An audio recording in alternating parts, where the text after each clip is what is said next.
Warner Brothers has been fulfilling longtime Batman fan dreams for the last year.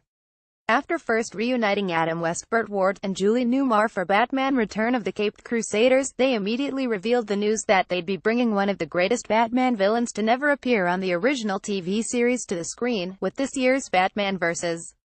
Two-Face. Not only that, they got the legendary William Shatner to voice the dual role of Harvey Dent and Two-Face. There are a handful of iconic Batman villains of the era who never joined the ranks of Joker, Riddler, Catwoman, Penguin, or Mr. Freeze on TV. Scarecrow, Two-Face, and Poison Ivy were all around during the era of the Batman TV series, but never made the jump to live action as special guest Bat villains. And while we've had our own fevered dreams about which great actors could have played some of our favorite Bat rogues, the creative team behind these new Batman 66 animated movies had some rules to follow when it came to choosing which villains to include. Not only wanted to do characters who existed in 1966 Batman vs. Two-Face producer and writer James Tucker told Den of Geek US at New York Comic Con, "I wouldn't be interested in doing Bane or, well, I was going to say Harley Quinn, but there is a little nod to her in the movie.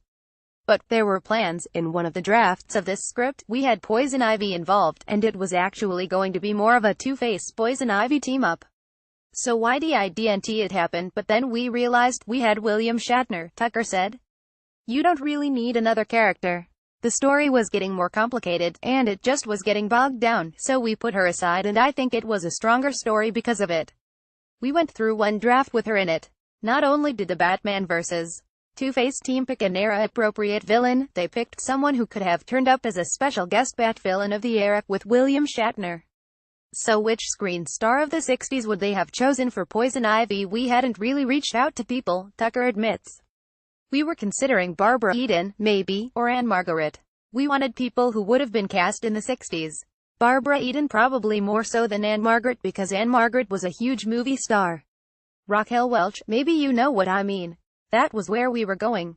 But again, we hadn't gotten that far because we were only in the script stage and didn't go beyond that. But it would have been cool." Batman vs. Two-Face is available on disc shortly.